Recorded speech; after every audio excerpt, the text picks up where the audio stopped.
Lep pozdrav ponovno vsem skupaj. Začenjamo, kakor dogovorjeno, z našo prvo sekcijo, s prvo okroglo mizo, za katero je sicer izjemno dobro teren pripravil naš uvodni govorec, profesor Jože Štravs. Tokratna prva sekcija je namenjena obravnavi prihodnosti Evropske unije in v tem širokem kontekstu prihodnosti Evropske unije se bomo dotaknili tudi vprašanja predsedovanja Slovenije Evropski uniji. Razprava o prihodnosti Evropske unije v EU sedaj poteka že kar nekaj časa. Na intelektualni, akademski ravni je to tematika, ki je z nami na nek način ves čas prisotna. V političnem smislu pa je razprava o prihodnosti Evropske unije dobila svoj polni zagon z 9. majem tega leta, ko se je tudi uradno otvorila konferenca o prihodnosti Evropske unije. Konferenca o prihodnosti Evropske unije je demokratična politična iniciativa bruseljskih institucij, držav članic, ki zasleduje željo, interes, da bi o prihodnosti evropske integracije v čim širšem smislu se izrekli tudi evropske državljanke in državljani. Ta platforma izkorišča tudi prednosti digitalnega sveta, tako da se dogodki v zvezi s to konferenco ne odvijajo samo v živo in osebno, ampak te dogodki tečejo tudi na digitalni platformi, ki jo je za nas pripravila Evropska komisija.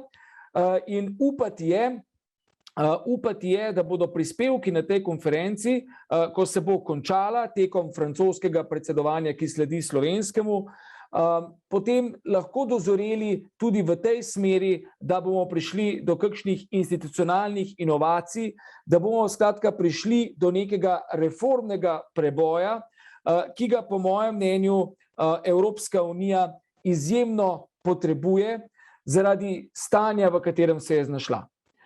Kot veste,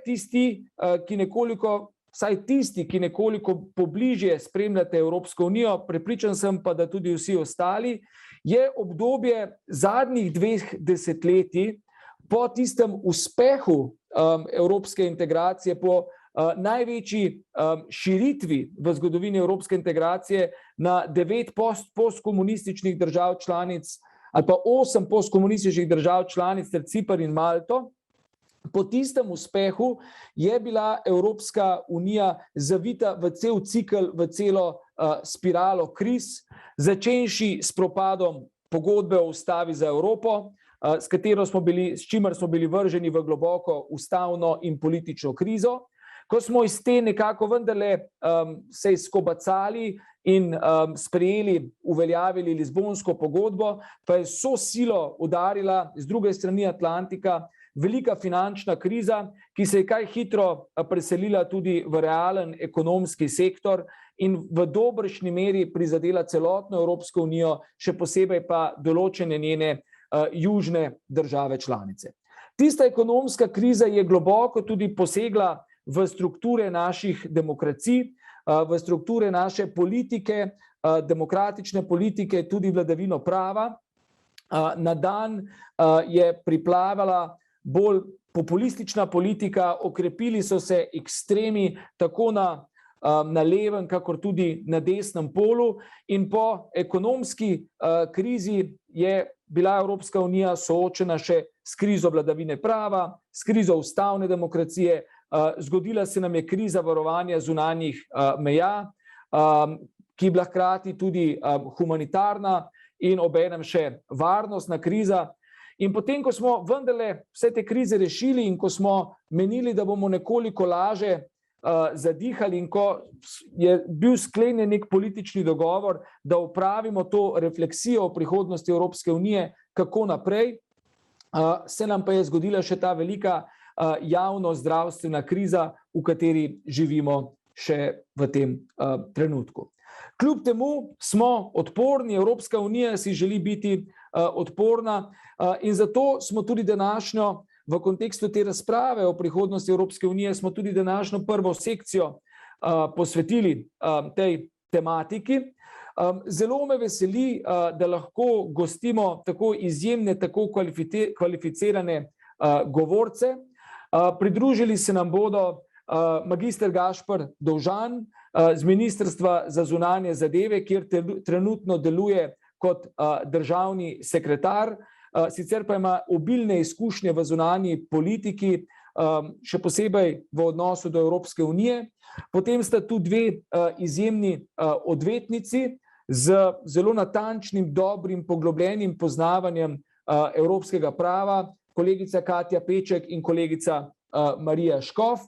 In nenazadnje, danes ste jo že spoznali, je tu tudi profesorica Verica Trstenjak, nekdanja sodnica na sodišču prve stopnje Evropske unije in generalna pravobranilka, trenutno pa profesorica na več univerzah v Avstriji in Sloveniji.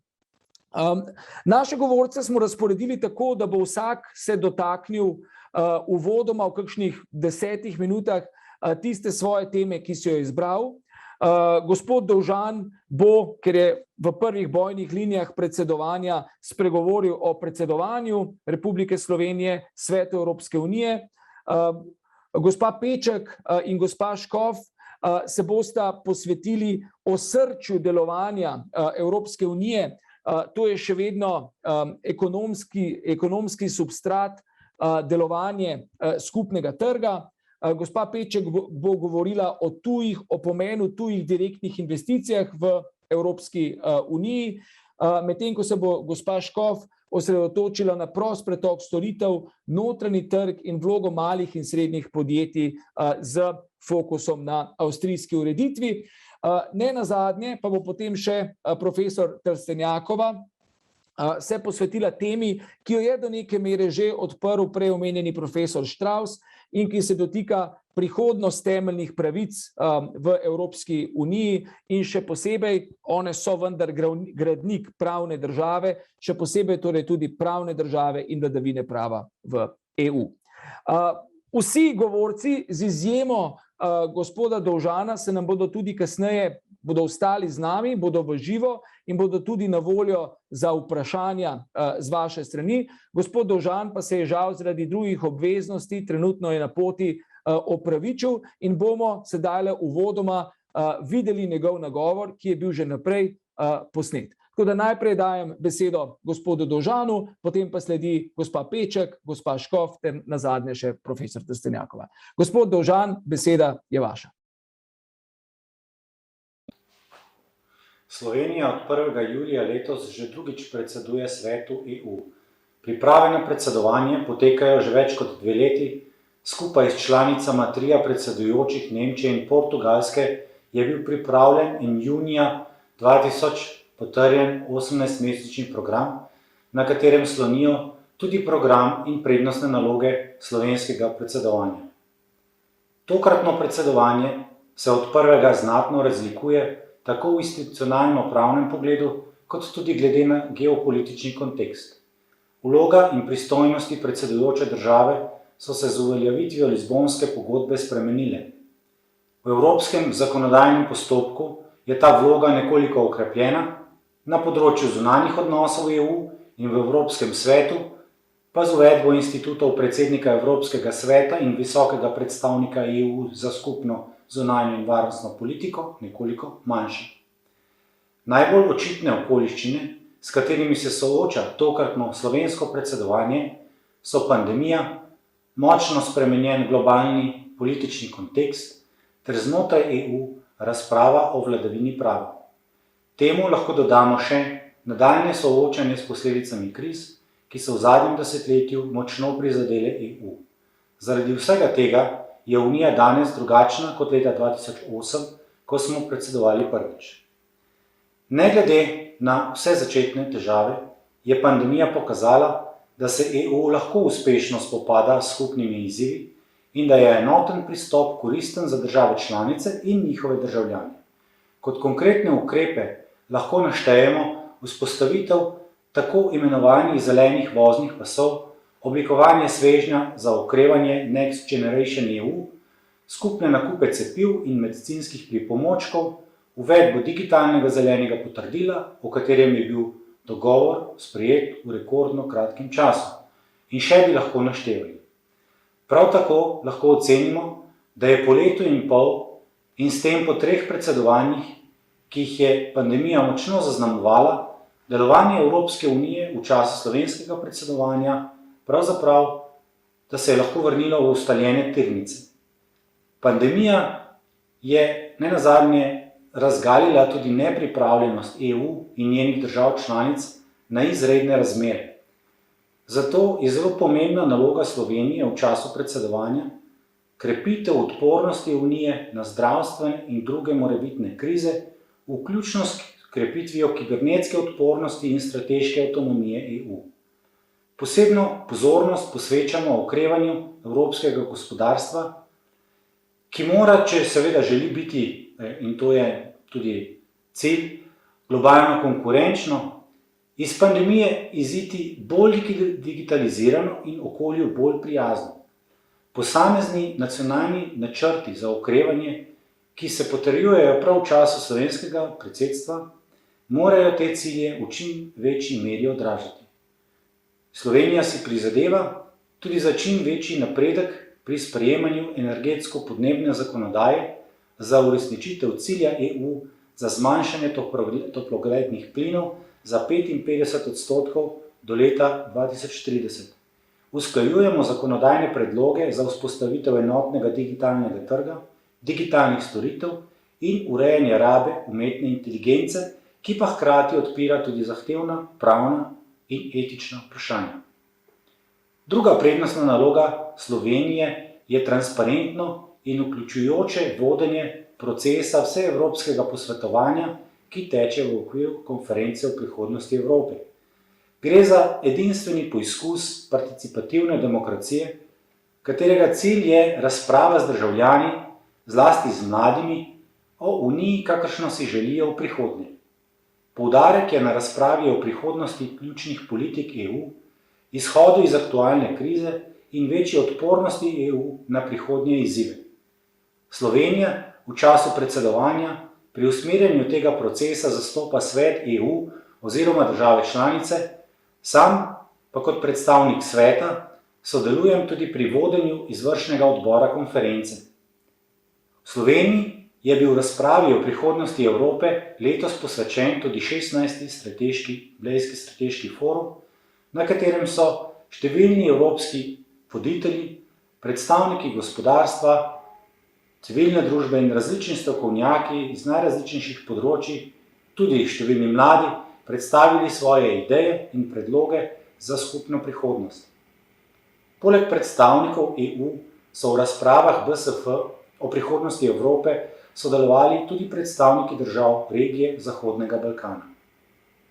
Tretja prioriteta slovenskega predsedstva je promocija evropskega načina življenja, vladavine prava in enakih meril za vse. V času našega predsedovanja se nadaljuje dialog o stanju vladavine prava v EU na osnovi poročila o vladavini prava, ki ga je že drugič letos, julija, objavila Evropska komisija. Slovenija se tu zavzema za spoštovanje enakih meril, tako glede obravnave držav članic, kot glede obravnave posameznih področij, ki so pomembna za oceno stanja na področju vladavine prava. Naš cilj je preseganje delitev ter boljše razumevanje temeljnih vrednot in krepitev kulture vladavine prava v EU. Na področju zunanjih odnosov EU pa želimo prispevati k krepitvi zunanjepolitičnega delovanja. EU mora postati dober, boljši in zanesljiv partner, sposoben zagotavljati varnost in stabilnost v svoji vzhodni in južni soseščini, ter tudi aktiven globalni akter. Le na ta način lahko krepimo svojo lastno varnost, ki je predpogoj za uspešno prihodnost in blagostanje državljanov EU. Tu vidimo tudi potrebo po krepitvi dialoga v transatlantskem okviru. Le dobro sodelovanje med Evropsko unijo in Združenimi državami Amerike lahko pripomore k širitvi varnosti in stabilnosti na stari celini. V okviru odnosov s tretjimi državami se med drugim osredotočamo tudi na vzroke nezakonitih migracij v Evropo. Prizadevamo si za napredek pri sprejemanju zakonodajnih aktov v okviru pakta o migracijah in azilu ter za okrepitev vloge EU na področju zunanje razsežnosti migracij. Tu so glavni izzivi izgradnja partnerstev EU z državami izvora in tranzita migracij ter nadaljnja harmonizacija azilnih sistemov držav članic. Kot sem že dejal, Slovenija posebno pozornost namenja širitvenemu procesu in krepitvi evropske perspektive držav Zahodnega Balkana. Želimo, da se vprašanje širitve kot strateška tema vrne v razprave vrhunskih srečanj evropskih politikov, saj gre za potrebno politično odločitev in geopolitični odgovor na številne izzive, s katerimi se srečuje EU. Veseli nas, da se je pojem širitve z oktobrskim vrhom EU Zahodni Balkan vrnil med politične zaveze Evropske unije. Želimo prispevati k večji kredibilnosti povezave na področju sodelovanja z tem delom Evrope. Izzivov nam torej ne manjka, prav tako ne energije in zagona. Integracijski proces v Evropi namreč nima alternative za sodelujoče države in tudi v prihodnje ostaja edini pravi garant miru, stabilnosti, gospodarskega razvoja in visoke družbene blaginje. Slovenija pa v tem duhu vodi svoje predsedovanje evropski družini. Hvala za vašo pozornost. Hvala lepa, gospod državni sekretar, za ta zelo zanimiv nagovor. Gotovo bomo lahko o njem še kaj rekli v nadaljevanju. Zdaj pa, kot rečeno, se premikamo v ekonomsko sfero in besedo dajem Katji Peček iz odvetniške pisarne, istoimenske odvetniške pisarne, da nam predstavi svoj prispevek z naslovom Tuje direktne investicije v Evropski uniji, mehanizem preliminarnega pregleda. Prosim, Katja, beseda je vaša. Lep pozdrav. Hvala lepa. Najprej bi se zahvalila predsedniku dr. Pleskoviču za povabilo, da lahko sodelujem v taki eminentni družbi, in hvala tudi vam, profesor Avbelj, za vodenje te okrogle mize. Zdaj bom najprej podelila tale ekran, ker sem pripravila pač kratko PowerPoint investicijo kot prezentacijo za oporne točke. Tako, upam, da bo to zdaj šlo. Kjer sem imela vajo. Dobro. In takole. Evo.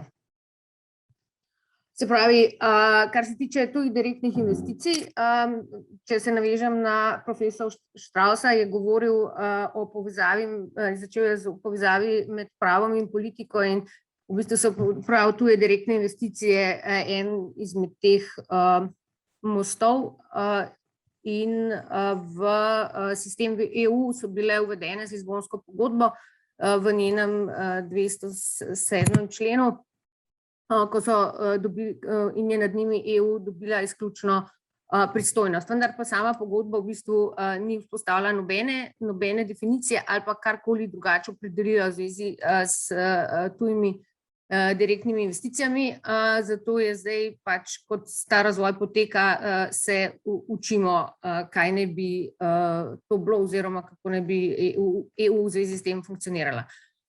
Vezano na uredbo, o kateri bo govora, so tuje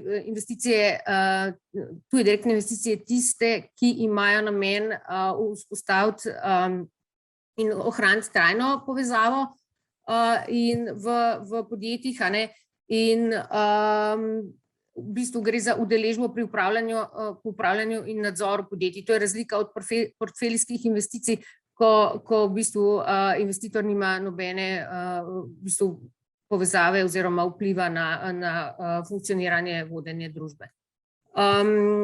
pač pomembne so zato, ker krepijo konkurenčnost, ustvarjajo delovna mesta, prinesejo kapital, nove tehnologije, informacije, inovacije, strokovno znanje in izkušnjo in tudi odpirajo trge za EU, ker to gre pač velikokrat po načelu recipročnosti.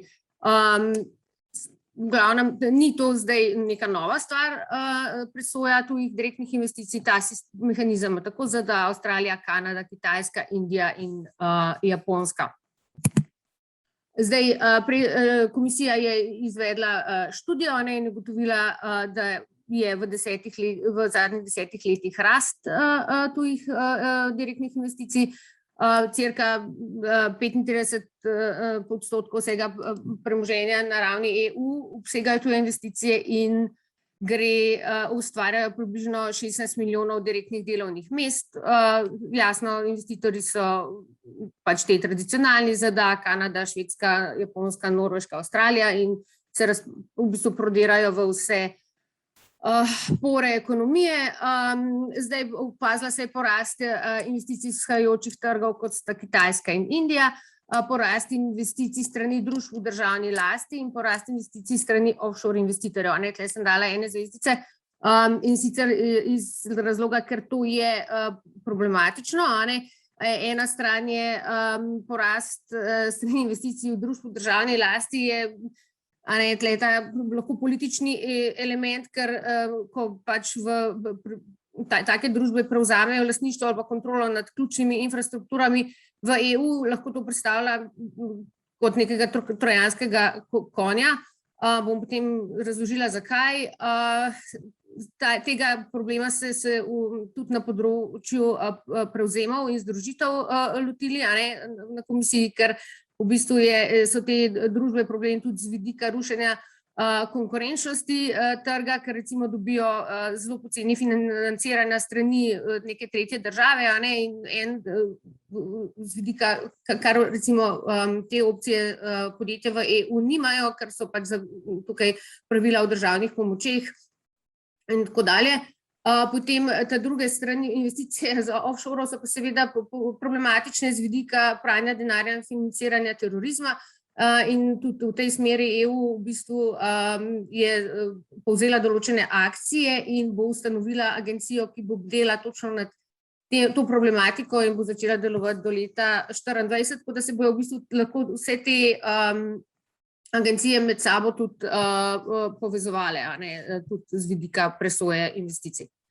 Zdaj, uredba 2019-452 Evropskega parlamenta in sveta je bila sprejeta 19. marca 2019, velja od oktobra 2020. V bistvu ustvarja nekako sodelovanje med komisijo, državami, članicami, glede tistih tujih direktnih investicij, ki vplivajo na varnost in javni red.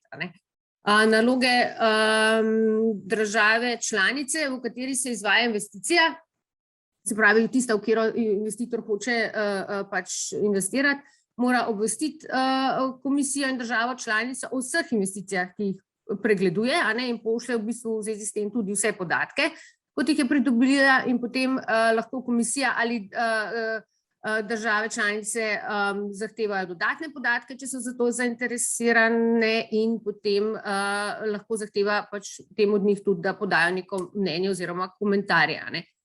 Komisija ima tukaj lahko aktivno vlogo, če se tako odloči, se pravi, da zahteva dodatne podatke, izda mnenje, vmes pač komunicira tudi z drugimi državami članicami, lahko pa tudi same države članice dajo komentarje, ni treba, da je to koordinirana akcija komisije. In potem na tej podlagi teh povratnih informacij lahko potem država članica odobri to investicijo, jo ne odobri ali pa odobri s pogoji in pridržki. Tisti, ki se ukvarjate z konkurenčnim pravom, veste, da je to podoben mehanizem. Posredovani podatki komisiji in državam članicam, kar se tiče vsebine, kdo je ta investitor, kdo je tarča, v katerih sektorjih deluje, tako tudi kje geografsko deluje, da se lahko to ovrednoti, kakšna je vrednost investicije, kaj je izvor sredstev in kdaj naj bi se transakcija zgodila. Kriteriji odločanja, ali bo investicija verjetno vplivala na varnost in javni red, je pač se gleda z možnih učinkov na kritično infrastrukturo, kritično tehnologijo, dobavo kritičnih virov, to je predvsem energija pa surovine, dostop do občutljivih informacij in možnost kontrole nad takimi informacijami in seveda svoboda in pluralnost medijev, kar pač smo videli, da pač je v bistvu v resnici velikega pomena. Tako da dodatni faktori, ki se upoštevajo pri presoji, a je ta tuj vlagatelj pod nadzorom neke vlade oziroma njenih državnih organov oziroma nekih oboroženih sil ali preko lastniške strukture ali pa preko znatnega financiranja, ker pač povezave so možne na več načinov oziroma vpliv je možen na več načinov. Ali je bil vlagatelj že vključen v dejavnosti, ki so vplivale na varnost oziroma javni red v državi članici in pa ali obstaja resno tveganje, da se tuj vlagatelj ukvarja z nezakonitimi ali kriminalnimi dejavnostmi. Potem pač neke druge značilnosti uredbe so, da na ravni komisije uvaja koordinacijsko skupino, kar jaz menim, da je pozitivno, ker je sestavljena iz strokovnjakov za tuje direktne investicije, ki potem v bistvu razpravljajo tudi o implementaciji tega mehanizma, pač izmenjujejo dobre prakse in nekako da skrbijo za razvoj tega mehanizma v bodoče. Pač vzpostavljeno je mednarodno sodelovanje, ker veliko teh stvari gre po načelu vzajemnosti, in pač ključ je, da se načeloma s tretjimi državami dobro in korektno sodeluje. Potem imamo letno poročanje, to bo zelo zanimivo, ker komisija objavlja letna poročila o implementaciji uredbe, ker so jih države članice dolžne poročati o vseh teh aktivnostih, tako da to bomo z lahko zanimanjem spremljali. Zanimivo, uredba nima nobenih kvantificiranih kriterijev, se pravi, ni nekih pragov ali pa zneskov, da je določena investicija pač pade v ta radar ali ne, kakor je recimo pri prevzemih pa združitvah. Potem pa zajema tudi small and medium enterprises, se pravi velika in mala podjetja, ker recimo posebej kakšne take zelo visokotehnološke inovacije, ki so lahko zelo pomembne za varnost ali pa javni red, pa se lahko že zelo razvijajo, v bistvu nastanejo start-upov in se tega res ne sme izključiti.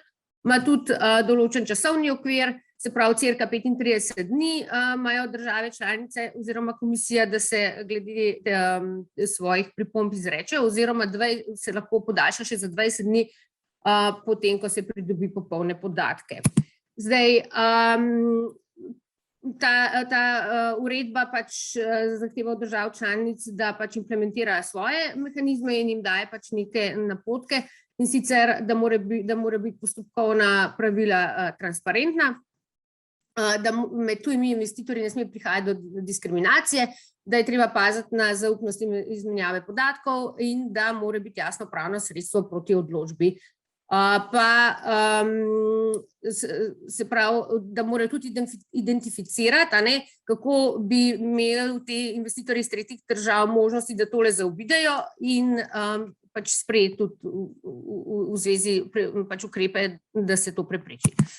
Zdaj, Slovenija je v okviru zakona o interventnih ukrepih za omilitev in odpravo posledic epidemije v tretjem paketu sprejela v 11. poglavju pravila glede pregleda tujih direktnih investicij v Republiki Sloveniji, da varujejo strateško premoženje pred neželenimi tujimi investitorji zaradi zagotavljanja varnosti in javnega reda. Uporaba tega poglavja je določena do 30.6.2023. Zdaj, zanimivost slovenske ureditve je, da je presegla uredbo in uvaja strožji režim preliminarnega pregleda. Gre za to, se pravi, je isto, mislim, kar se tiče, da gre za neko trajno povezavo po ohranjanje neposrednih povezav med tujim investitorjem in gospodarskim subjektom sedežem v Republiki Sloveniji, vendar pokriva investicije kateregakoli tujega investitorja, se pravi, da v bistvu tako tretje države kot druge države članice EU so v bistvu podvržene temu pregledu. To ni nenavadno, to imajo tudi druge države članice, ampak je pa tle potrebna določena previdnost z vidika pravnega reda EU. Priglasitveni prag je določen na 10%, torej investicije tujih vlagateljev, ki pridobijo v gospodarskem subjektu najmanj 10% delež v kapitalu ali glasovalnih pravicah. Zdaj, postopek je tak, da morajo biti te investicije priglašene Ministrstvu za gospodarstvo v roku 15 dni, ali ko se sklene pogodba o združitvi oziroma objavi prevzemna ponudba, ali se o odstranitvi gospodarske družbe, ali pa se sklene pogodba, s katero investitor oziroma njegova hčerinska družba pridobi pravico razpolaganja z zemljišči in nepremičninami, ki so bistvene za kritično infrastrukturo oziroma se nahajajo v bližini take infrastrukture. Zdaj pa bistvo, kjer investicije se pravzaprav v bistvu na to nanaša, kjer gre za ključne segmente. Zdaj, tukaj to, kar je z rdečo označen pa podčrtan, je ta del, ga je slovenska zakonodaja dodala evropski uredbi, ker to s črno je iz evropske uredbe, to rdeče je pa, kar smo mi strože dodala. In kritična infrastruktura je fizična ali virtualna, in predvsem vsa z področja energetike, prometa, vode, zdravja, komunikacij, medijev, obdelave, hrambe podatkov, letalskega in vesoljskega sektorja ter obrambno, volilno in finančno infrastrukturo, občutljive objekte ter zemljišča in nepremičnine, ki so bistvene za uporabo takšne infrastrukture, in pa zanimivo, ali zemljišča in nepremičnine, ki se nahajajo v bližini. Mislim, to je fajn, ampak nikjer pa ni v tem zakonu določeno, kaj pa je bližina. Mislim, ker pač, ko gledaš to kot odvetnik z praktičnega vidika, seveda moraš stranki znati svetovati in tukaj pač je nekaj težav. Potem gre za kritične tehnologije, to so te blago z dvojno rabo, vključno z umetno inteligenco, robotiko, polprevodniki, kibernetska varnost in pač kvantna in jedrska tehnologija, nanotehnologija, biotehnologija, in mi smo dodali še zdravstveno, medicinsko in farmacevtsko tehnologijo. Jasno, to ni presenetljivo, ker se je to sprejemanje te zakonodaje dogajalo ravno v času pandemije, in prav v tej pandemiji smo ugotovili, kako zelo ranljivi smo, če so take ključne stvari nekje outsourcane nekje na Kitajsko in smo pač tako odvisni od dobav iz tretjega sveta. Potem dobava kritičnih virov, vključno z energijo in surovinami, prehranska varnost in spet medicinska in zaščitna oprema. Potem imamo jasno dostop do občutljivih informacij, vključno z osebnimi podatki, ali sposobnost nadziranja takšnih informacij in svoboda in pluralnost medijev. In potem so še projekti in programi v interesu Evropske unije. To gre za ta Galileo sistem, recimo zato ima komisija posebno dolžnost varovanja in se v to posebej vtakne, pa kar se tiče recimo evropskega vojaškega razvoja in tako naprej. Zdaj, priglasitev morajo zelo izčrpno vsebovati vse podatke, ključno recimo pač lastniška struktura, viri financiranja, točno pač kako bo transakcija potekala, kako so časovni okviri, točno za katere branže gre in tako dalje. Dejavniki presoje so v bistvu enaki kot iz uredbe, se pravi, a je investitor pod posrednim ali neposrednim nadzorom vlade, državnih organov, oboroženih sil ali prek lastniške strukture ali pa prek zahtevnega financiranja, a je že bil vključen v dejavnosti, ki so vplivali na varnost in javni red v državi članici in obstaja resno tveganje, da se ukvarja z nezakonitimi in kriminalnimi dejavnostmi. Zdaj postopek na ministrstvu, odločbo izda pač 15-dnevni rok je za priglasitev, potem pa pač ima ministrstvo posebno komisijo, ki ima 3 do 10 članov, predsednika in potem zaposlene iz ministrstva, z drugih državnih organov samoupravne lokalne skupnosti, ter drugih oseb javnega prava in zasebnega prava na predlog predstojnika. Tle bi bilo fino, mislim, mene zanima, kako se bo to v praksi dogajalo, ker se mi zdi zelo pomembno, da vsakokratna ta skupina, ki to presoja, da so res strokovnjaki za investicijo, ki se dogaja, zato da bo lahko res pač učinkovito in tudi z ustreznim znanjem to ovrednotili. Jasno so tudi tukaj, imamo te antikorupcijske elemente, da se mitigirajo ta tveganja, se pravi, da ni nekih povezav osebnih ali kakršnih koli drugih z tem priglasiteljem, in tudi potem komisija ima možnost tudi od drugih državnih organov pa organov na ravni lokalne skupnosti pridobiti, lahko zahteva določena mnenja in jih morajo dati v roku 15 dni. Zdaj, rok za izdajo odločbe ministrstva je določen na 2 meseca od priglasitve, pri čemer je treba vedeti, da molk ne pomeni odobritve. To je razlika od uredbe, ker če pač države članice pa komisija na ravni EU ničesar ne dajo od sebe, to pač pomeni, da s tem soglašajo. To na naši nacionalni ravni ni tako. Enako pač, kar se tiče vsebine, se lahko investicija odobri, se določi pogoje za njeno izvedbo, oziroma se lahko investicijo tudi prekliče ali prepove. Posledica je ničnost pogodbe in potem vse te obligacijsko-pravne posledice, ki jasno iz tega sledijo. Pritožbeni organ je Vlada Republike Slovenije in subsidiarno se uporablja Zakon o upravnem postopku. Zdaj, opustitev priglasitve pomeni visoke kazni, to med do pol milijona evrov za odgovorno osebo in do 10.000 evrov za odgovorno osebo pravne osebe. Zdaj, tle je zdaj ta mehanizem po moji oceni ni najboljši, zato ker mislim, da manjka neka postopkovna pravna varnost in tudi ne vem, če je vlada najboljši naslov za reševanje teh vprašanj. Mislim, na koncu se itak bo vse odvilo na sodišču. Zdaj zakon, kar je zanimivo, tale naš zakon daje pravico ministrstvu tudi, da pregleda tuje direktne investicije na ključnih segmentih za nazaj, se pravi tiste, ki so bile sprejete v zadnjih 5 letih od uveljavitve tega zakona. Zdaj natančen obseg te retroaktivnosti, tako zvane, pa ni predviden.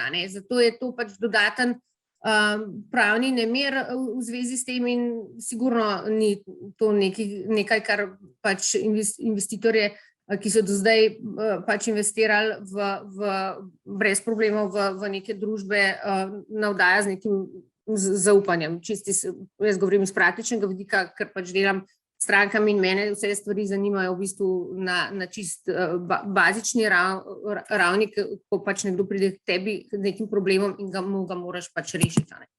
Zdaj, kaj so problemi? Torej, zakon ne določa mehanizmov za podaljšanje ali ustavitev rokov v primeru zahteve za dodatne informacije ali pa glede obveznosti mirovanja, ko se čaka na take informacije.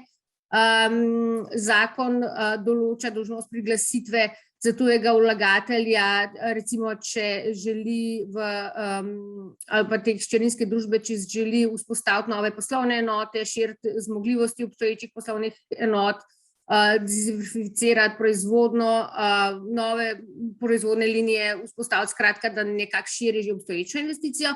Ko pridobi pravico z razpolaganji zemljišči in nepremičninami, pa za pogodbe o združitvi oziroma prevzemne ponudbe, kar bi lahko sklepali, da so predmet pregleda le transakcije, ki vključujejo združitev ali objavo prevzemne ponudbe. Torej, kar smo vidimo iz zakona je, da ne določa dolžnosti priglasitve za nakupe poslovnih deležev in delnic neposredno med strankami, za vpis delnic ali deležev pri povečanju osnovnega kapitala, pa za nakup premoženja, ki se nanaša na kritične segmente, recimo v stečaju ali pa v izvršbi. Tako da ta nedorečenost v praksi vnaša precej negotovosti, sicer v gospodarsko dejavnost, posebej pri M&A transakcijah. Zdaj se bomo mogli odvetniki pri vsaki taki transakciji zelo poglobiti, a je to zdaj potrebno priglasiti na ministrstvo ali ne, izdelati v zvezi s tem pravno mnenje, potem bomo verjetno velikrat zaradi velikih kazni potem to tudi priglasili. Potem bo problem, če ne bo ministrstvo dovolj hitro odreagiralo, in potem to lahko celo transakcijo postavil pod vprašanje in potem investitor spoka in gre nekam drugam, kjer se mu zdi to boljša investicijska priložnost, pri čemer lahko sploh bi bila investicija pač odobrena, ampak kar jaz pogrešam, pri nas v teh odločevalskih organih, tako upravnih kot sodnih, je, da bi razumeli, kaj pomeni časovna vrednost denarja. In to jaz mislim, da vsi odvetniki, ki delamo v gospodarstvu, to pač imamo to isto bolečino. Potem recimo pri strukturiranih je problem, enako, kjer del je treba zdaj tudi v času prestrukturiranja potem razne te kapitalske injekcije pač prijavljati ali ne, pri nepremičninskih transakcijah, pri ustanavljanju gospodarskih družb, pa tudi na koncu, čeprav ima skladi tveganega kapitala totalno svoje in zelo obsežne pravila, je treba, jaz bi rekla, tudi vedno pogledati, a bi mogoče pod kakšen ta prak zapadli, da ne bo zapletal. Tako da trenutna ureditev za mene vsebuje več vprašanj kot odgovorov. Bomo pa jasno s prakso videli, kako bo to šlo. Ampak nisem zadovoljna. V redu. Gospa Peček, se opravičujem, ker vas prekidam, čas nas počasi preganja, če lahko s kakšno zaključno mislijo. Ja, zaključna misel bi bila pa, ker sem na zaključni misli, zaključna misel pa je ta, da je v bistvu pri presoji, zame bistveno, da je treba paziti, narediti razliko med tujimi direktnimi investicijami iz tretjih držav in pri tujih direktnih investicijah, ki spadajo v področje EU, in da je mogoče imamo pri tujih direktnih investicijah več iz tretjih držav, več svobode presoje, ker pri intra-EU investicijah je potrebno pač pogledati, če v bistvu pač pogodbo, ki jo imamo države članice med sabo, da se ne krši kakšnih teh določb. Najlepša hvala za to predstavitev. V vmesnem času si boste lahko tudi pogledali dve vprašanji, ki ste že prispeli za vas v klepetalnici. Hvala lepa.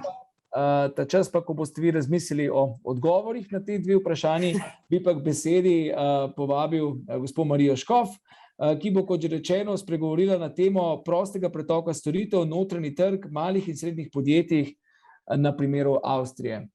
Gospa Škof, beseda je vaša.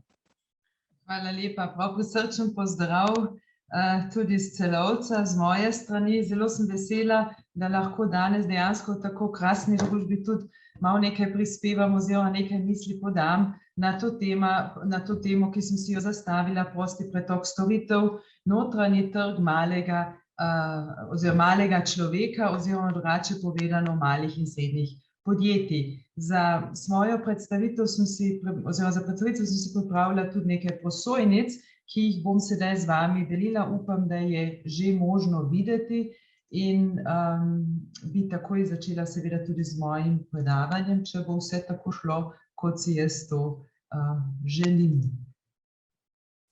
Tako. Ja, prosti pretok storitev, zakaj menim, da je to tako pomembno za mala in srednja podjetja in da je pravzaprav to ekvivalent notranjega trga za mala in srednja podjetja. Vsi, ki se ukvarjamo z evropskim pravom, vemo, da ni samo prosti pretok storitev tisto, kar predstavlja notranji trg, ampak da imamo tudi pravico oziroma svobodo, prost pretok blaga, pravico ustanavljanja in tudi druge svoboščine, vendar menim, da za strukturo in za podjetja, ki živijo v naši regiji, je to pač zelo pomembna svoboščina. Kajti, če pogledamo regijo, v kateri živimo, in tukaj ne gledam samo regijo, oziroma vidim dejansko regijo, in če gledamo razdaljo med recimo Celovcem in Dunajem, to je 300 kilometrov in tam naredimo krog, potem ta regija zajema zelo veliko držav, sosednjih držav, Slovenijo, Italijo, Hrvaško, Slovaško, Madžarsko, Češko, tudi del Nemčije. Vse te države so članice EU-ja in v tej regiji migrirajo ljudje in migrirajo seveda podjetja. In večina teh podjetij, ki živi tukaj oziroma ki deluje tukaj, so mala in srednja podjetja. Upam se trditi, da so dejansko mala in srednja podjetja tista, ki dejansko dajejo večjemu delu ljudi, ki živijo na tem območju, vsakdanji kruh. Res je, da je seveda prosti pretok storitev, kot ga predvideva 96. člen pogodbe o delovanju EU, zasnovan kot subsidiarna pravica, to se pravi kot pravica, ki je subsidiarna do prostega pretoka, do pravice ustanavljanja ali pa pravice zaposlitve v drugi državi članici. V praksi pa vidimo, da je dejansko to zelo, zelo pomembna pravica.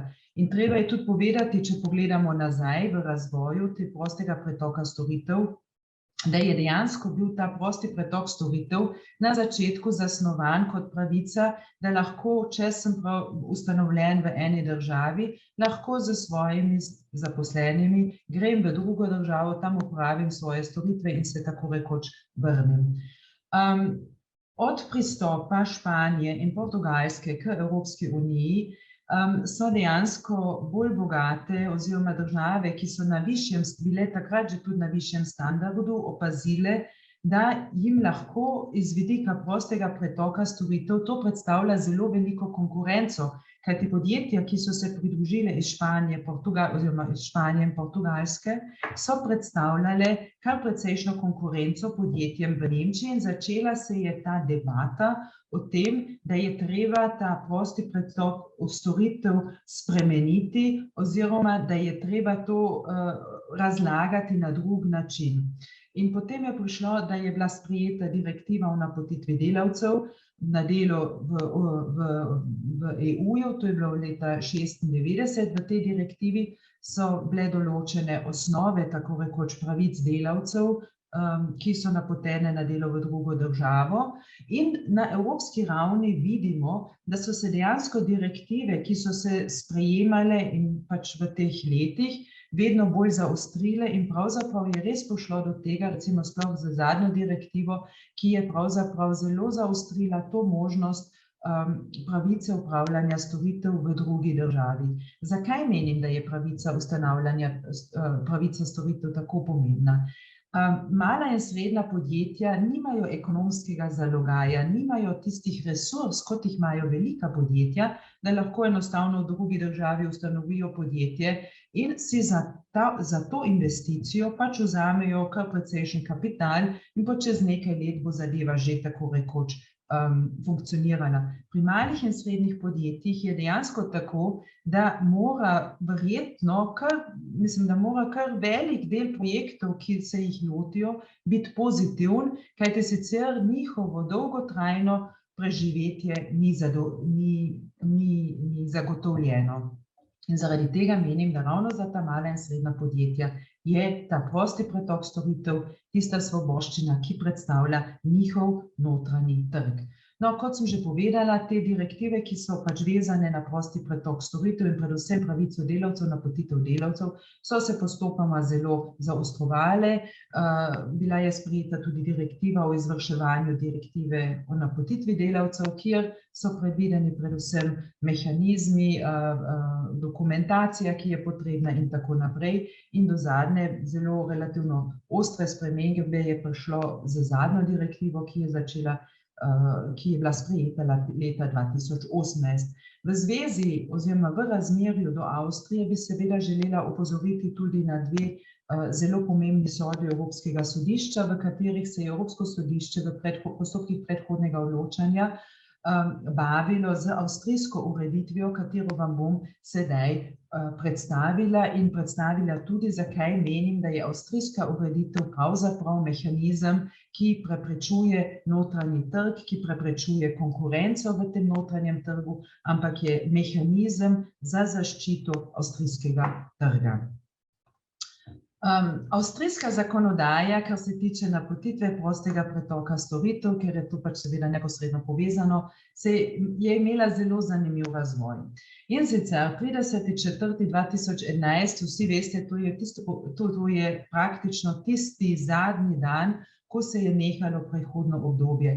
Predhodno obdobje je veljalo za vse ključne sektorje oziroma sensibilne sektorje, to je bilo celotno gradbeništvo in še nekaj drugih sektorjev tudi, ampak to so ravno tisti sektorji, kjer so tako rekoč storitve najbolj povprašane in do zadnjega dne, se pravi res do 30. aprila 2011, nismo vedeli, kakšna bo nova zakonodaja, kaj bo avstrijski zakonodajalec predvideval za to opravljanje storitev, kakšni bodo postopki. No, v bistvu ta zakonodaja je potem predvidela po ene pač te administrativne ovire in pa formalizme. Seveda po eni strani priglasitev dejavnosti, to načeloma ne predstavlja velike težave, to se je v letih pravzaprav zelo dobro razvilo, praksa se je ustalila, tako da v bistvu tle ne vidimo zelo velikih težav, vidimo pa težave na področju delavcev in formalizmov, ki so pač bili predvideni na področju delavcev. Težava te zakonodaje je v tem, da izjem praktično ni. Izjeme so recimo predvidene za sestanke in konference, ampak tudi na področju recimo prevozništva, če pomislimo, da je Avstrija turistična regija in če pelje avtobus iz Slovenije skupino na Dunaj na božični sejem, potem bi bilo potrebno tudi tega šoferja in morebitno spremno osebje priglasiti in bi tudi za te delavce veljala celotna zakonodaja, kot velja recimo za gradbeništvo in tako naprej.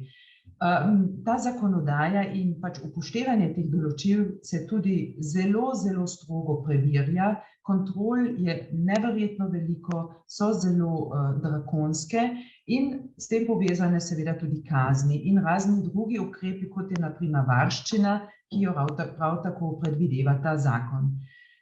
Ta zakon je postopoma se zaostroval, se pravi prvi ta zakon oziroma koncept je bil predviden pač takoj potem, ko se je sprostil trg in je bil dostopen avstrijski tudi za sensibilne sektorje in panoge, kot so bili določeni, ampak se je ta zakon v vseh teh letih postopoma zaostroval. Višek je dosegel zakon, oziroma novela, ki je bila sprejeta, začela veljati leta 2014, kajti s to novelo se je uvedla tudi kumulacija kazni. Kaj to pomeni? Če je bil recimo na enem projektu so bili priglašeni delavci, recimo 10 delavcev in potem dokumentacija ni bila popolna, o tem bom še kasneje nekaj povedala, potem je bila kazen izrečena 10-krat 1000 evrov, kar je bila minimalna kazen. Potem so se seveda ti dogodki razdelili in tako rekoč iz enega dejanskega dejanja so nastala 4 kazniva dejanja in so se potem kazni tako rekoč še povišale, tako da smo potem, kot bom še na koncu povedala, v zadevi Maksimovič prišli na milijonske kazni zaradi papirjev, ki tako rekoč niso bili, oziroma kjer se je trdilo, da niso bili popolni. Kakšni so bili ti izzivi oziroma kakšne so bile te kazni oziroma kakšni so bili ti formalizmi. Želela bi opozoriti predvsem na to dokumentacijo za delavcev. To je bila tista okoliščina, kjer so najbolj preganjali tuja podjetja, ki v Avstriji opravljajo storitve. Zakaj je bilo to določilo tako problematično? Vsakega, ki bi povprašal in rekel, ja, prinesi mi dokumentacijo za delavce, bi rekel, v redu, ti prinesem pač tisto osnovno dokumentacijo, pogodbo o zaposlitvi, popis delovnega časa, obračun plače, potrdilo, da je bila plača plačana in tako naprej. Ne, avstrijska zakonodaja v tej točki absolutno ni bila jasna in še vedno ni jasna. Se pravi, še vedno se ne ve, kaj dejansko zakonodajalec zahteva oziroma katere dokumente so željeni, kateri dokumenti morajo biti na razpolago. Res je, da se je malo razvila sodna praksa, ampak še vedno opažamo, da finančna policija zahteva dokumente, ki jih recimo v Avstriji od leta 1990 ne obstajajo več. To je recimo tako zvani Lohnsteuerzettel, to je se pravi, to je en list, en dokument, v katerem je finančni organ oziroma finančni urad opisoval dohodnino, ki jo je delavec tako rekoč plačeval. Ta dokument za avstrijske delavce ne obstaja več od leta 1990 naprej, kljub temu se še vedno imamo primere, kjer se to zahteva. Težava teh dokumentacije je v tem, da je po eni strani pač ta katalog dokumentov, ki jih zahteva avstrijski zakonodajalec in potem seveda tudi finančna policija, bistveno bolj obširen, kot pa to predvideva direktiva 2014/67, to je direktiva o izvrševanju, in pa sodna praksa Evropskega sodišča, na primer sodba C490/04, kjer je komisija tožila Republiko Nemčijo ravno zaradi vprašanja, katere dokumente lahko zahteva Nemčija in katere ne. Težave so vedno tudi v zvezi, kje so dokumenti, ali so bili pravočasno posredovani ali ne. Če to povzamem, je tako, da v bistvu se tukaj dejansko lovijo pikice in vejice. Se pravi, če je kontrola od 8 do 9 zjutraj in pride dokumentacija, recimo je na voljo ob 9:01, je dokumentacija ni bila na razpolago v trenutku kontrole, je bila posredovana prepozno in smo že v prekršku in že sledijo kazni. Se pravi, tako rigorozno se izvaja ta zakon in to seveda predstavlja zelo veliko težave. Predvsem tudi zaradi tega, ker ne smemo pozabiti, da je treba uskladiti dva pravna sistema. Avstrijski pravni sistem in slovenski pravni sistem, zlasti kar se tiče pravic delavcev, plače, dopustov, 13. plače, dodatkov na plače in seveda tudi obračuna plače, kajti v Sloveniji recimo imamo malico plačano, je plačan tudi prevoz na delo, to je pač en del, ena postavka v obračunu plače. V Avstriji je to vse skupaj zajeto v osnovni plači.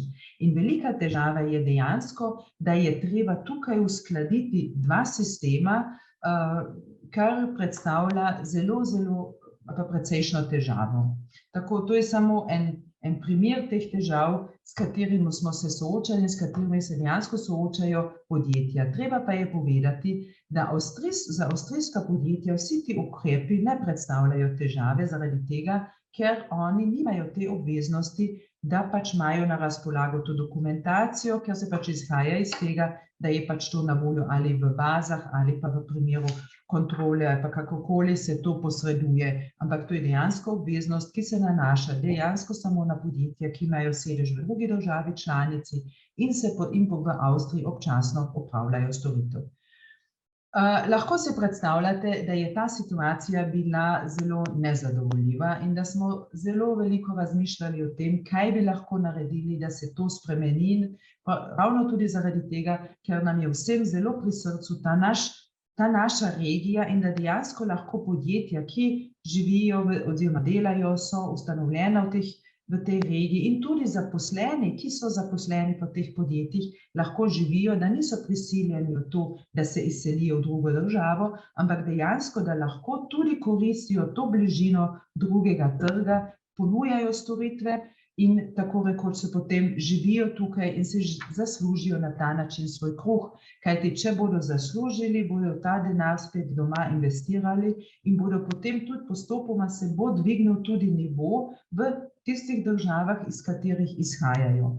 Treba je pa povedati tudi eno zadevo, od prostega pretoka storitev ne profitirajo samo podjetja, ki opravljajo storitve, ampak zelo močno vidimo tudi, da avstrijska podjetja in to zelo znana, velika avstrijska podjetja enostavno sklepajo pogodbe z podizvajalci iz drugih držav članic, še posebej iz držav, ki pač imajo morda nižji nivo plače in tako rekoč želijo profitirati od te prednosti. Recimo v javnih naročilih dobijo naročilo, potem prenesejo del tega naročila recimo na podizvajalca, si zadržijo maržo, tako rekoč, dejansko tveganje in vse ostalo pa prenesejo na podjetja iz drugih držav. Tudi ta vidik je treba absolutno videti. Tako rekoč, kaj storiti? Težava je bila v tem, saj bom zelo hitro sem videla, da se je gospod Avbelj že priključil, težava je dejansko bila v tem, da smo morali nekaj narediti in smo sprožili tako rekoč po eni strani pritožbe na Evropsko komisijo, kjer so se pritožila slovenska podjetja, vseh skupaj je bilo 135, to je bil zelo močen signal.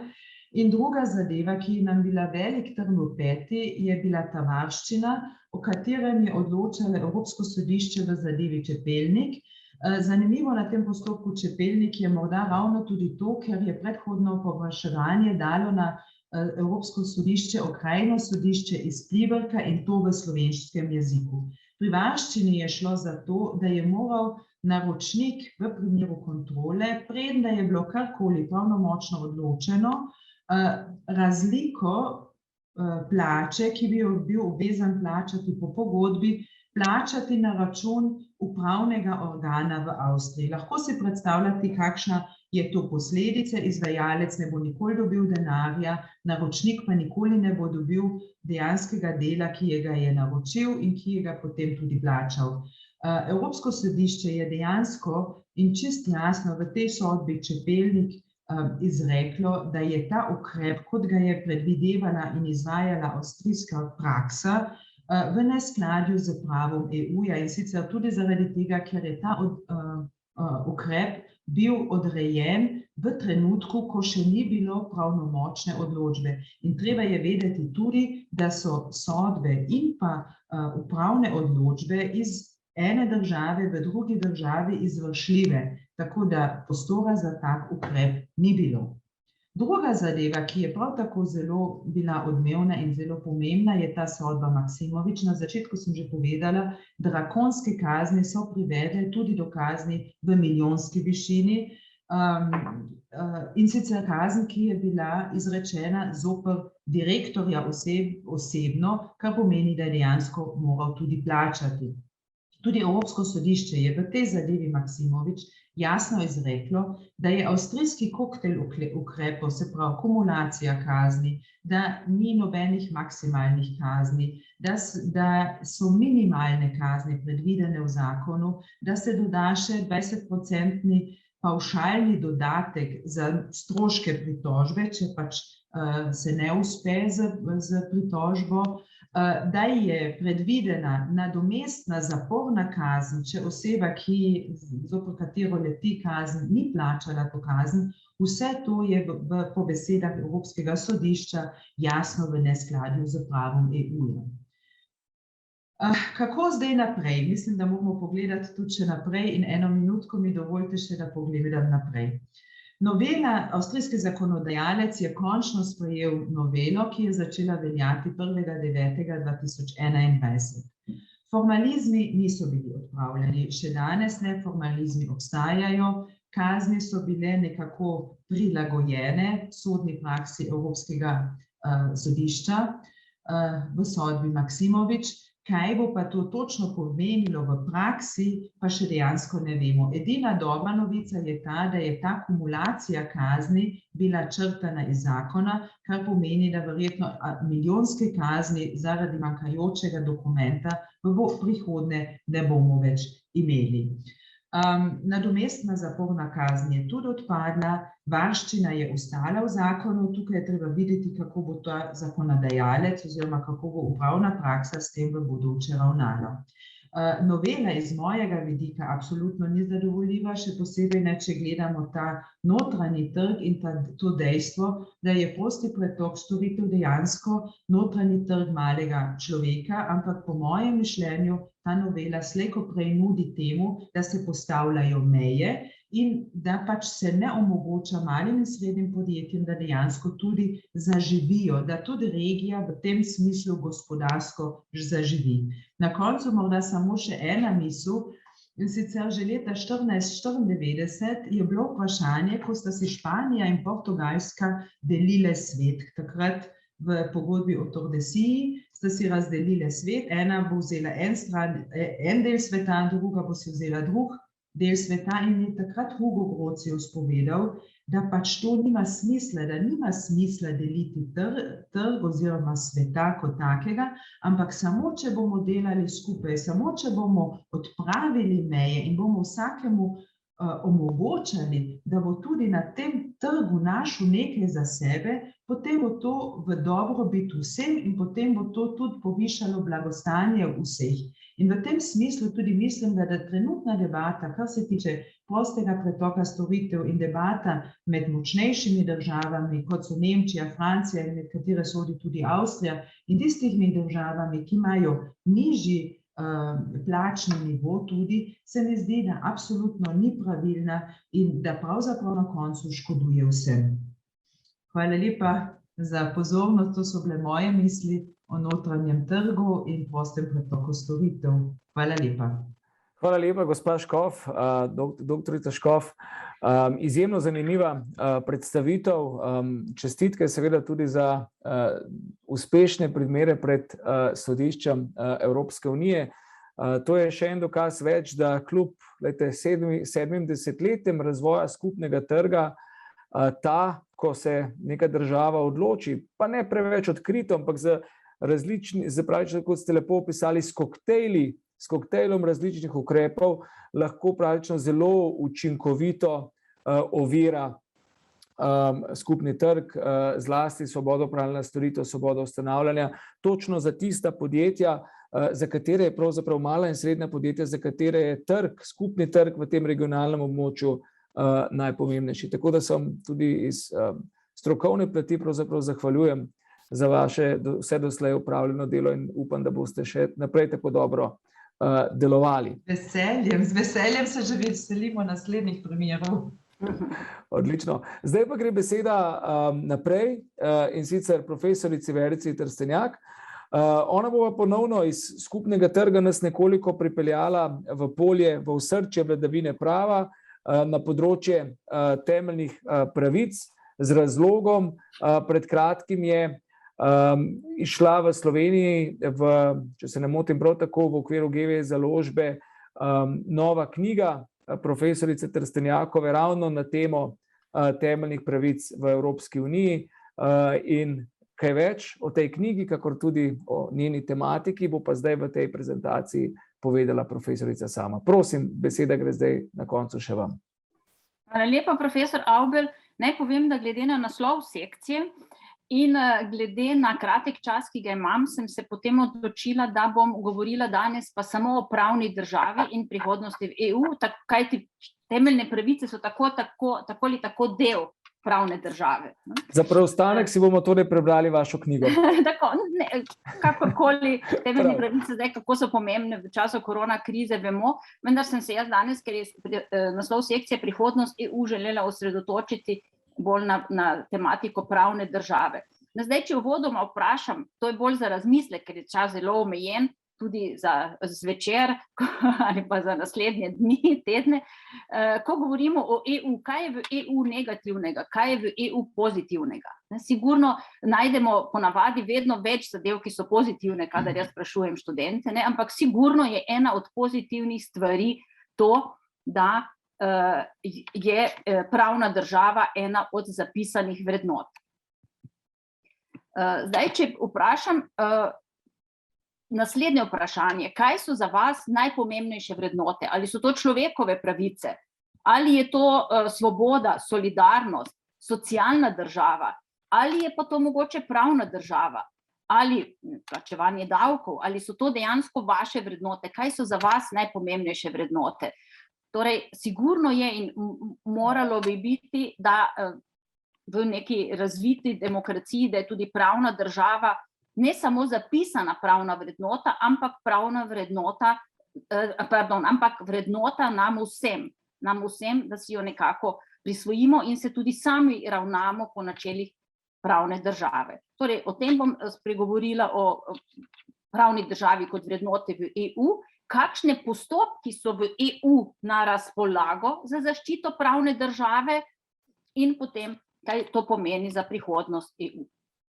Torej, vrednote v EU so zapisane, so zapisane v primarnem pravu, kot bomo videli na naslednji strani. Tukaj sem jih jaz najpomembnejše zapisala. Gre za pravno državo, torej kot vrednoto EU, svobodo, demokracijo, enakost, temeljne pravice, človekovo dostojanstvo. To so vse pridobitve, ki smo jih kot državljani EU in tisti, ki lahko bivamo na ozemlju Evropske unije, pridobili in ki so nam dane. In te vrednote so zapisane v 2. členu pogodbe o EU. Torej, to so vrednote EU, ki sem jih že omenila, na katerih Unija temelji, torej na vrednotah spoštovanja človekovega dostojanstva, svobode, demokracije, enakosti, pravne države in spoštovanja človekovih pravic, vključno s pravicami pripadnikov manjšin. Torej, to so vse te ključne vrednote. Zdaj, kaj konkretno pa potem pomeni sama pravna država? Zdaj, v teoriji seveda lahko bi pogledali več teh opredelitev, kaj sploh pravna država je, ne? V teoriji največkrat najdemo te zapise, da gre za vladavino prava, da so elementi tega potem demokracija, pravna varnost, spoštovanje človekovih oziroma temeljnih pravic, učinkovito, neodvisno in nepristransko sodstvo. Tukaj posebej opozarjam na tudi nepristransko sodstvo, ker se pogosto omenja samo neodvisno sodstvo, kar pomeni neodvisnost od politike in od drugih morebitnih izvajalcev odvisnosti. Nepristransko pa je odgovornost sodnika, da je nepristranski v razmerju do strank, torej tudi nepristranski, torej to je njegov odnos v okviru njegovega dela. Enakost pred zakonom, izrecno pomembna in drugo. Jaz se bom osredotočila tukaj na probleme, ki so dejansko glede pravne države z vidika prava EU, zlasti na te postopke glede Poljske in kaj to lahko pomeni za prihodnost EU. Na tem slajdu sem želela v bistvu opozoriti na to, da sicer je pravna država nekaj, kar je v teoriji bolj ali manj enotno opredeljeno, vendar moramo pa vedeti, da tudi, če bi pravno državo širše razlagamo, da so med državami članicami kljub temu številne razlike, ponekod manjše, ponekod večje. Lahko so razlike tudi zato, ker nekatera področja niso harmonizirana, oziroma so harmonizirana celo v neki manjši meri, kot na primer področje družinskega prava. Zato vemo, da naprimer določbe glede priznavanja istospolnih porok in posvojitve otrok pri istospolnih partnerjih so na ravni EU različno urejene. Če ravno bi tudi to lahko, če bi širše razlagali, nekako povezali tudi z enakostjo pred zakonom, nediskriminacijo glede na spol oziroma na to spolno usmeritev.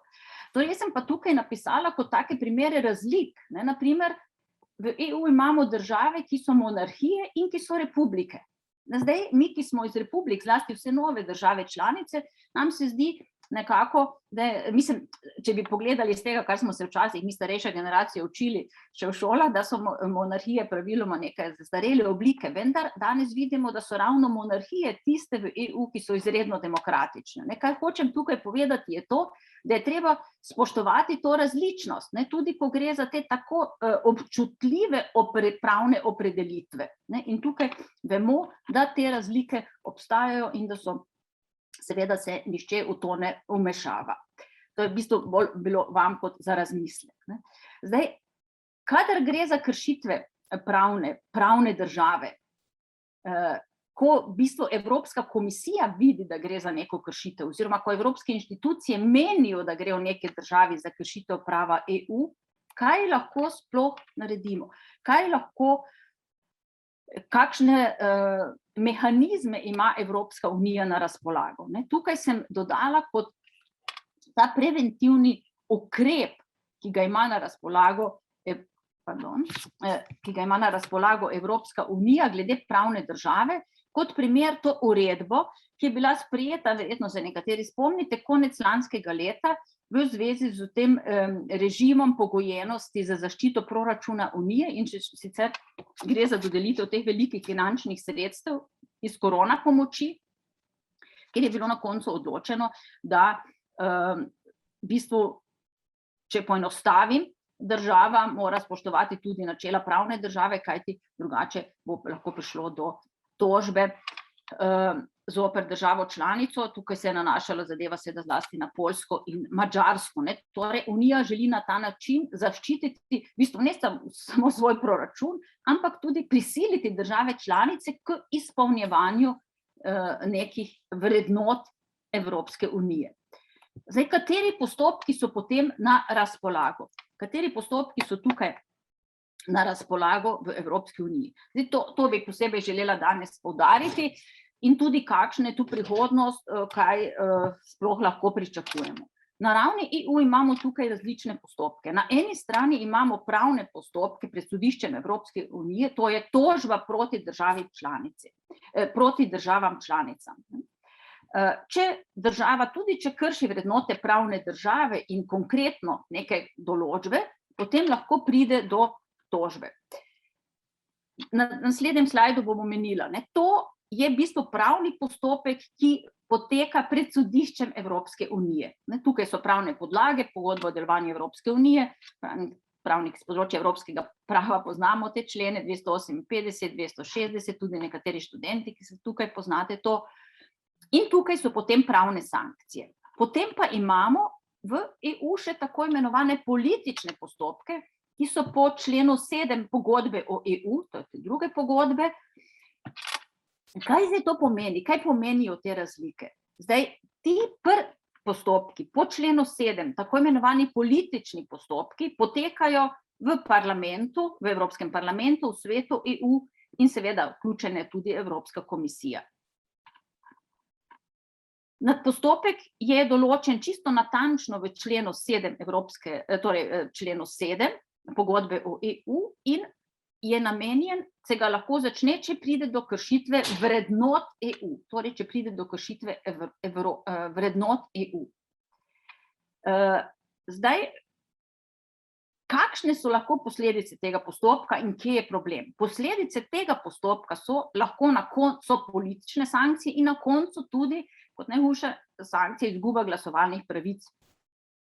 Vendar naj povem, da je problem izvedbe tega postopka to, da se zahteva v nekaterih stopnjah postopka soglasje vseh držav članic. Torej, če imamo dve državi članici, kot sedaj Poljsko in Madžarsko, že vemo, da tega soglasja v bistvu ne bo.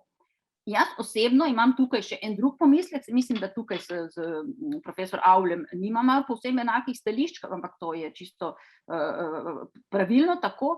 Jaz osebno, mogoče tudi zato, ker sem bila včasih na sodišču EU, se bolj zavzemam samo za pravne postopke, ki potekajo pred sodiščem EU.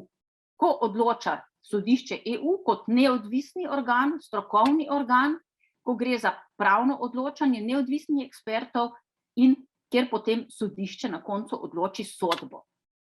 In ta sodba ni samo potem neka deklaracija, ampak je sodba, v kateri so lahko na koncu naložene tudi visoke finančne sankcije. Zdaj, pri političnih postopkih, kot smo videli, koliko ste sledili, ko je šlo za Madžarsko in Poljsko, so seveda te razprave v Evropskem parlamentu zelo dolge in lahko včasih tudi večletne. Jaz osebno vidim tukaj ta problem, da prihaja v okviru teh razprav potem do vedno večjega razkola med državami članicami. Seveda, sedaj, ko imamo že tudi nekaj sodb v okviru sodišča EU glede kršitev pravne države, pa vidimo, da tudi tukaj države seveda niso zadovoljne, kar je nekako tudi logično, ker če si kot, če rečem temu tako, obsojena država, verjetno države praviloma niso zadovoljne, je pa res, da v smislu pravne države je pa pomemben odziv na te sodbe. Če je sodba proti Nemčiji, ki bom jo v nadaljevanju omenila, je praviloma odziv Nemčije sodbo najvišjega sodišča bomo spoštovali, sicer nam ni všeč, ampak jo bomo spoštovali. Ne. Tukaj bi šlo zdaj do te prvič razlike, ker je Poljska potem izrecno dejala, mi sodb ne bomo upoštevali, ne, kar pomeni, upoštevanje sodb sodišča je tudi ena od zahtev pravne države. Ne, tukaj je opisan ta postopek v 7. členu zelo natančno, kot vidite, ne, če pride do kršitve vrednot EU in potem lahko države izgubijo tudi te glasovalne pravice predstavnika vlade. Zdaj, kaj pa, če gre za postopke pred sodiščem EU, no potem so pa možne pravne sankcije in to so torej na koncu lahko tudi finančne sankcije, kot veste, v nekaterih primerih tudi 100-milijonske lahko zoper države članice. In tukaj potem v tem sporu pa odloča sodišče EU. Ne, kot rečeno, komisija vloži tožbo zoper državo članico in odloča sodišče EU kot najvišji sodni organ v EU in tudi kot strokovni, neodvisni organ. Zdaj, ne da bi se spuščali v Poljsko, zoper katero je bilo vloženo že veliko tožb in je že veliko sodb, tako da je treba zdaj skoraj popravljati PowerPoint vsak teden, tako kot včasih glede Brexita. Zato sem se odločila, da sem te slajde kar razbrisala. In naj samo povem, da je bilo več tožb glede Poljske, predvsem glede neodvisnosti sodstva in tudi ta zadnje glede primarnosti prava EU, čeravno tudi glede primarnosti prava EU se v bistvu veže na sodstvo.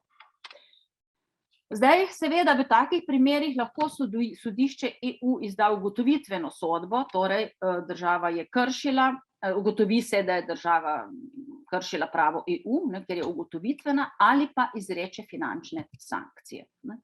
In zdaj ta prva sodba Poljska je bila takrat leta 2019 glede sodstva, ne, kjer je sodišče, kjer je Poljska med drugim znižala starostno mejo za upokojitev, ne, in sodišče, poleg drugih zadev, ker sodišče ugotovi, da je Poljska kršila pravo EU s tem, ko je določila ta starostno mejo za upokojitev. Tukaj zdaj, kaj sem želela v bistvu izpostaviti danes kot problem, kaj je bila moja teza, ker ji nisem na začetku omenila, da je treba paziti v EU, da ne bomo začeli delati razlik med starimi in novimi državami članicami. Za članice je treba obravnavati ne samo med novimi in starimi, in tudi sicer med južnimi in severnimi, med bolj bogatimi in manj bogatimi, ampak je treba obravnavati vse države članice enako. Tu sem želela samo opozoriti na primer. Na primer v Avstriji je upokojitvena starost za sodnike, kot tukaj vidite, 65 let. Ne. Torej, ko sodnik nastopi v mesecu, v katerem nastopi 65 let, se v bistvu je zakonsko obvezna upokojitev sodnika. Tako da to ima več držav to obvezno upokojitev. Poljska je v bistvu tudi to odločila, je pa res, moram tukaj pa povedati, da Poljska to je mogoče naredila na neprimeren način, brez nekega prehodnega obdobja in z nekimi drugimi varovalnimi mehanizmi, torej, vendar ni pa naredila nekaj, kar v pravu EU sploh ne obstaja. Ne, to želim povedati, da bi lahko izpostavili še nekatere druge take primere teh razlik, ampak ni časa. Ne, in tu je tudi potem ta tožba, sedaj zadnja tožba Poljske proti komisiji, ne, kjer se zadeva vedno bolj, kako bi rekli, v bistvu zaostruje, kjer sodišče toži, kjer Evropska komisija toži Poljsko zaradi kršitve primarnosti prava EU, in sicer se zadeva veže na več poljskih zakonov oziroma odločitev glede sodstva. Predvsem torej bistvo je, da gre za kršitev načela primarnosti prava EU. Tukaj bi bila pa reakcija sodišča EU izredno ostra, izredno stroga in opozarjam na to, da je v bistvu dokončne sodbe še ni, ampak je v bistvu sklep podpredsednika sodišča EU, kjer je Poljski izrečena izredno visoka kazen zaradi neupoštevanja teh sodb dosedanjih, kot vidite, oziroma kot ste tudi prebrali, 1 milijon evrov, torej je zagrožena kazen Poljski, oziroma je določena kazen Poljski, če ne odpravi teh kršitev. 1 milijon denarne kazni dnevno Naj pa povem, da to ni najvišja kazen, kajti komisija je Facebooku enkrat zagrozila s kaznijo 8 milijonov dnevno, tako da ni zdaj to vseeno neka najvišja kazen. Seveda Poljska mogoče se je lotila teh, moramo tudi to upoštevati, ko gre za status sodstva, to vidite statistika OECD, glede zaupanja v sodstvo, Poljska je bila zavezana uvesti neke reforme. Če imamo zaupanje v sodstvo, vidite povprečje v OECD, vidimo, je Poljska tukaj nekje med slabšimi državami članicami, kar pomeni, da so nekateri ukrepi na področju sodstva že pomembni. Da Slovenija je tako ali tako vedno na samem repu, to vemo že dolgo, za njo je samo še Čile in mislim, da Latvija, tako da, ampak danes ni to tema pogovora. Tukaj pa zdaj, v bistvu zaključujem, naj pa povem, ker sem pa prej omenila, kaj pa potem druge države članice. Tukaj samo naj opozorim, zdaj nekateri verjetno poznate, da je Nemčija dolga leta s to tako imenovano teorijo Solange, nekako se, kako bi temu rekla, da ne bo prestrogo, oziroma ne Nemčija, ampak nemško ustavno sodišče je s to teorijo Solange ves čas trdilo, da ima to svojo primarnost in suverenost prava EU, torej kot Solange, torej tako dolgo v primerih lahko torej poseže nemško ustavno sodišče glede temeljnih pravic, če na ravni EU nivo varstva človekovih pravic oziroma temeljnih pravic ni na zadostni ravni. Torej tako dolgo lahko v bistvu Nemčija poseže in zato tudi nemško ustavno sodišče ni želelo postavljati predhodnih vprašanj in jih je šele pravzaprav, če rečem tako, pred kratkim, ravno zaradi tega, ker je trdilo, mi smo tukaj glavni razlagalci, če lahko tako povem. Ali na primer imeli smo tudi tožbo proti Franciji, ker Conseil d'État ni postavil predhodnega vprašanja, vendar tukaj pri Nemčiji nikoli ni bilo, to sem želela reči, kakšnih sankcij. Ali zadnji izrecno spor, ki je bil dejansko v vseh medijih, ko nemško ustavno sodišče, to je bilo pa predlani, ni upoštevalo sodbe sodišča EU glede Evropske centralne banke in obveznic in določb glede obveznic. Nemčija tega ni upoštevala in sodišče EU je takrat odločilo, sporočilo za medije, in tukaj ni prišlo do nobenih sankcij, ampak je sodišče samo odločilo, v bistvu obvestilo Nemčijo, da mora upoštevati primarnost prava EU. Direktorat sodišča EU torej opozarja nemško ustavno sodišče, da velja primarnost prava EU, če tako poenostavim, in da mora Nemčija upoštevati te sodbe. Tako da hočem reči, tukaj v bistvu je bil nek enak problem. Je pa res, da je, kot vidite, sedaj letos junija Evropska komisija Nemčiji zagrozila s tožbo. Dejansko je pa zdaj zagrozila s tožbo, kjer bo lahko v nadaljevanju potem prišlo tudi zoper Nemčijo do finančnih sankcij, ravno glede tega, ker Nemčija ne upošteva torej, ker Nemčija ni upoštevala sodbe sodišča EU glede teh obveznic, če poenostavim, Evropske centralne banke. Torej, kje je prihodnost EU? Sigurno je prihodnost EU v pravni državi. Sigurno je v pravni državi. Jaz mislim, da imamo ustrezne pravne podlage, posebej to, kar se tiče tožb, možnih tožb komisije, vendar pa treba je pa povedati, da moramo paziti tukaj na enakost, tako starih, če rečem tako, držav članic kot novih, da ne bo do različnih kriteriji za ene in druge in da prihodnost je res v tem, če vse države upoštevajo, da je pravna država najvišja vrednota, in da vse evropske inštitucije upoštevajo enakost za vse države članice, da se izognemo dvojnih standardov, kajti potem se bi lahko zgodilo po Brexitu, ne samo poljski polexit, kako se govori, ampak še katerih drugih držav. Tako, hvala lepa za pozornost, vem, da smo pozneje začeli, zato mislim, da sem kakšno minuto prekoračila mogoče. Hvala lepa. Hvala lepa, profesor Destrnjakova, tudi vam za to izjemno zanimivo, izčrpno predavanje o temah, seveda, o katerim bi lahko vsaki posebej namenili svojo konferenco. Res je, pravna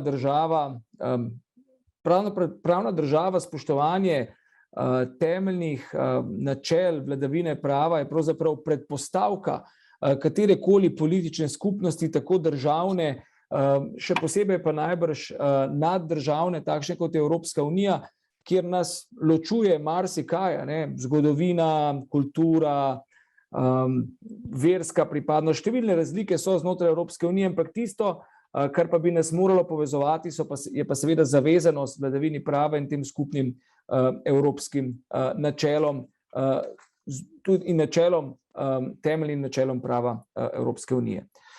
Čas nas izjemno preganja. Zdaj smo že nekako v fazi odmora, pa vendarle dolgujemo našim obiskovalcem odgovora na zastavljeni vprašanji. Že prej sem gospod Peček pozval, da v času, ko bosta predavali drugi dve izvajalki, da morda razmisli o tem vprašanju in nanj odgovori. Prav tako pa je bilo eno vprašanje za dr. Škofovo. Če ste ga videli, bi tudi vas prosil, da na hitro, na kratko odgovorite, potem pa se bomo morali posloviti, narediti kratek odmor, kajti sledi že naslednja okrogla miza na temo pravnih možnosti statusa Slovencev brez slovenskega državljanstva. Morda vi najprej, gospa Peček, in potem še gospa Škof. Hvala lepa. Bom hitra. Prvo vprašanje je bilo, kako komentirate določbo drugega odstavka 72.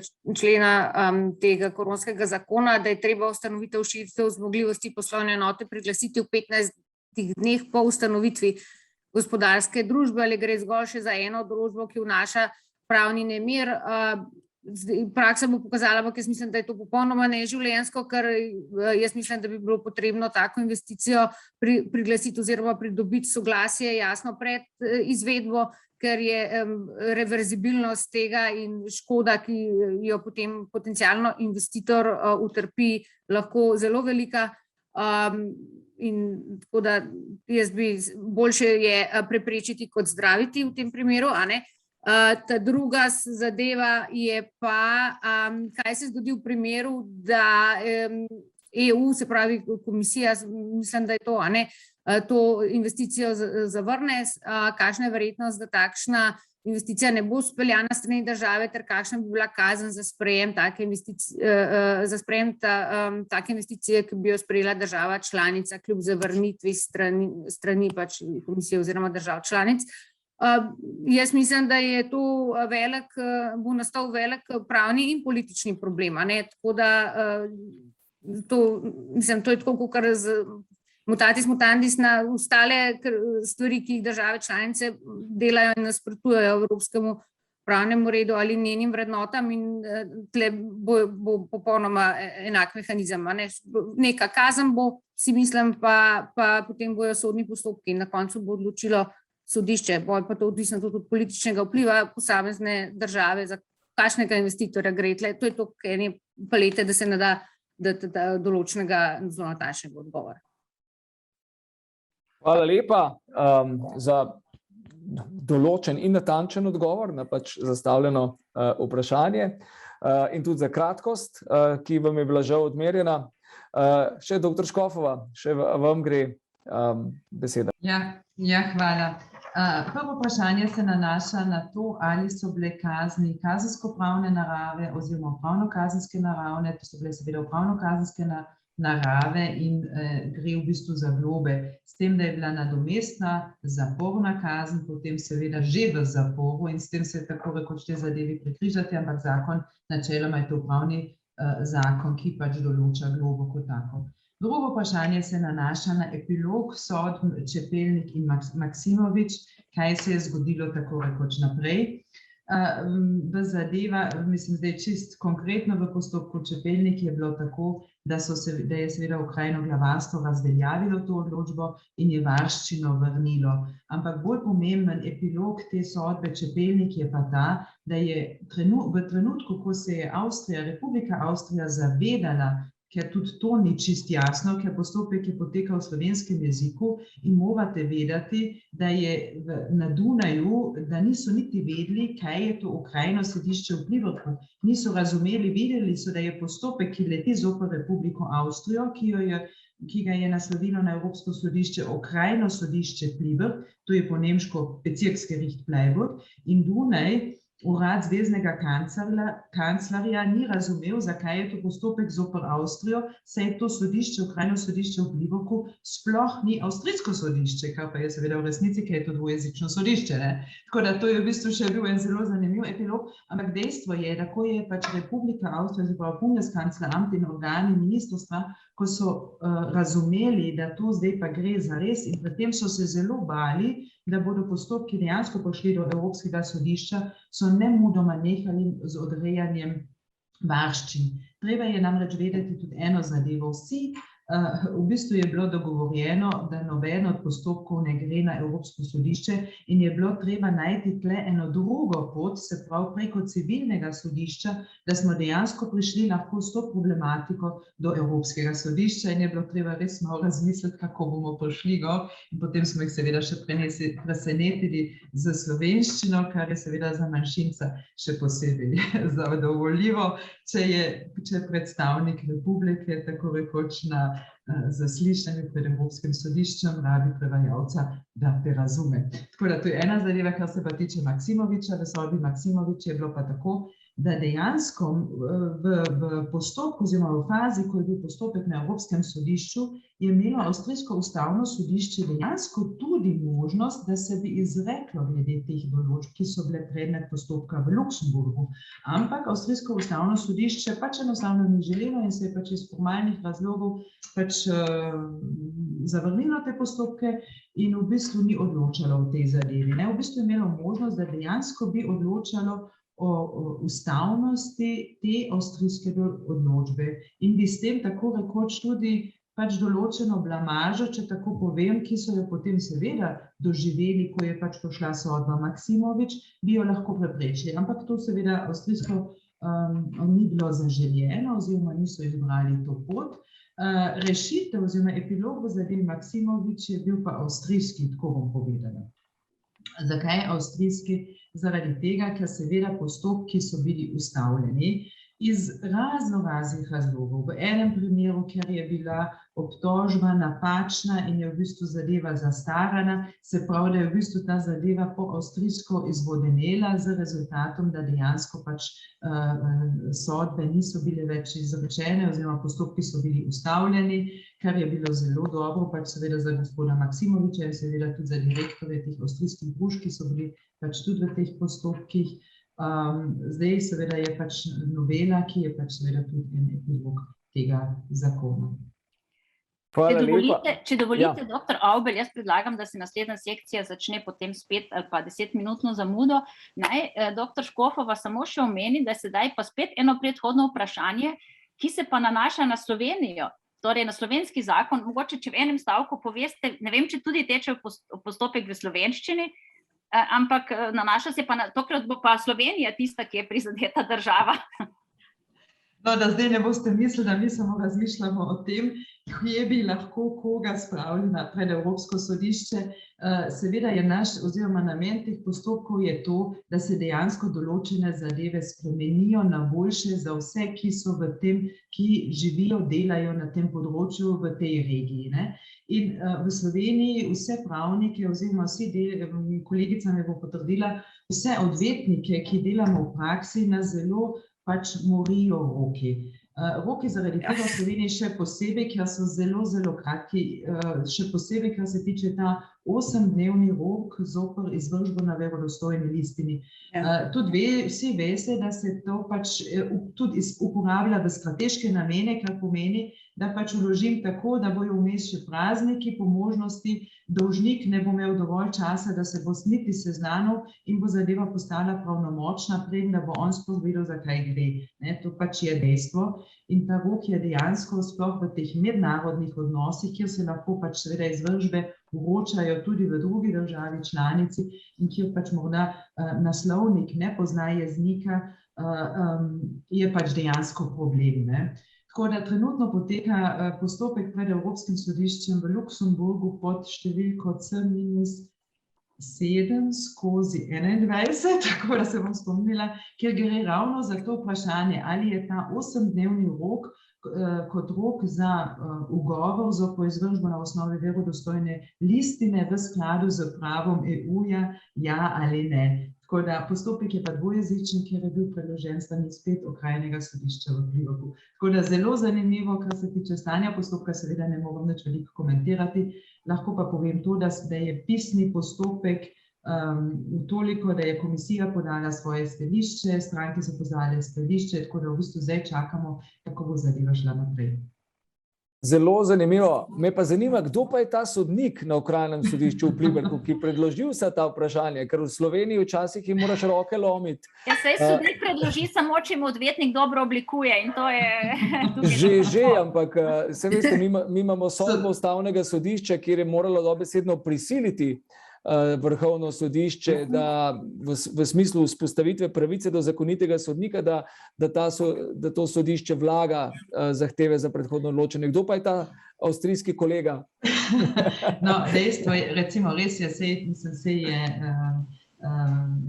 to je vedno eno dobro sodelovanje med sodiščem in pa odvetniki, ker to je treba že povedati, da je treba predhodno odločanje in tudi ta vprašanja pač dobro tudi pripraviti. Mislim, vse to ni zadeva, ki se res, mislim, za naš hec, tako rekoč, ker za te namene gremo v kavare ali pa v gostilno ali pa kamorkoli, ampak sigurno ne, da tle pač zabavamo določena sodišča, ampak nam gre za to, da pač se določene zadeve, ki jih pač smatramo, da niso pravilne, da se enostavno spremenijo v korist vseh, ki pač delajo na tem področju. In seveda sodnike je treba vedno malo prepričati in jim je zadevo treba seveda malo pripraviti. So eni sodniki, ki so bolj odprti, ampak recimo za vse sodnike, ki zdaj poslušajo, morda je to argument za vas, zakaj bi to dali že na nižji stopnji. Po eni strani se stroški pač reducirajo, ker čim više pač gre, čim dlje gre postopek, tem višji so stroški postopka in se na ta način recimo stranki prihranite pač denar, ker tudi to je treba upoštevati.